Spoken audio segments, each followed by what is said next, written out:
Thiruvithamkoor Devaswom board മുൻ president PS. പ്രശാന്തിന്റെ ഭരണകാലത്തെ സ്വർണ്ണക്കടത്തിൽ പുതിയ കേസെടുക്കണോ എന്നതിൽ എസ്.ഐ.ടി തീരുമാനം ഇന്നുണ്ടായേക്കും. നിലവിൽ 2019 സ്വർണ്ണക്കടത്തിലെ കേസിനൊപ്പം അന്വേഷണം നടത്തി കുറ്റപത്രം സമർപ്പിച്ചാൽ മതിയെന്നാണ് അഭിപ്രായം.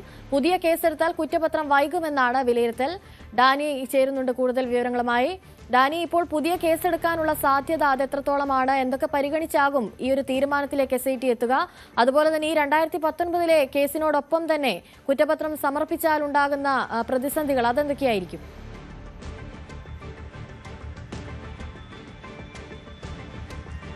നിലവിലുള്ള ഇപ്പോൾ ചുമത്തിയിരിക്കുന്ന കേസുകളടക്കം അതിനെ അടിസ്ഥാനപ്പെടുത്തിക്കൊണ്ട് മുന്നോട്ട് പോകാനുള്ള ഒരു ആലോചനകൾ ഉണ്ടായിരുന്നെങ്കിലും ഒടുവിൽ അറിയാനായിട്ട് സാധിക്കുന്നത് പുതിയ എഫ്ഐആറിലേക്ക് കടക്കാനുള്ളൊരു ഉണ്ടെന്ന് തന്നെയാണ് മനസ്സിലാക്കാൻ സാധിക്കുന്നത്. അത് കൂടുതൽ പ്രതികളടക്കം ഈ കേസിലേക്ക് വരാനുള്ളൊരു സാധ്യത മുൻനിർത്തിക്കൊണ്ട് തന്നെയാണ്. കാരണം ഇനിയിപ്പോൾ 9 പേർ കൂടി സംശയത്തിൻ്റെ നിഴലിലാണ് ഈ കേസിൽ ഉള്ളത്.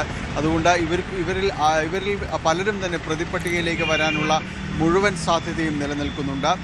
ഇവർക്കെതിരെയുള്ള തെളിവുകൾ സമാഹരിക്കാനും അങ്ങനെയുണ്ടായാൽ ഉടൻ തന്നെ അവരെ കൂടി ഈ കേസിലേക്ക് ഉൾപ്പെടുത്താനും പ്രതിപട്ടികയിലേക്ക് അടക്കം ഉൾപ്പെടുത്താനുള്ള നിർദ്ദേശമാണ് ഹൈക്കോടതിയുടെ ഭാഗത്തുനിന്ന് കഴിഞ്ഞ ദിവസങ്ങളിൽ ഉണ്ടായിരിക്കുന്നത്.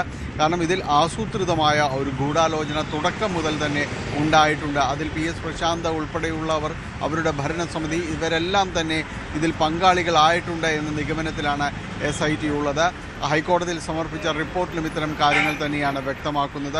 തുടക്കം മുതൽ തന്നെ ഈ ഒരു ആലോചനയിൽ തന്നെയാണ് ഉണ്ടായിരുന്നത്.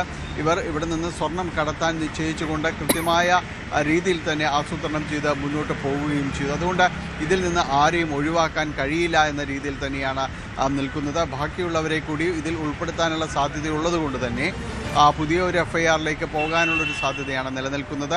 അത് നിയമവിദഗ്ധരുമായി അന്വേഷണ ഉദ്യോഗസ്ഥർ കൂടിയാലോചന നടത്തി ഉടൻ തന്നെ ഇതിൽ തീരുമാനമെടുക്കുകയും ചെയ്യും. മറ്റൊന്നുള്ളത്, ഹൈക്കോടതിയുടെ ഭാഗത്തു നിന്നുള്ള നിർദ്ദേശമാണ്.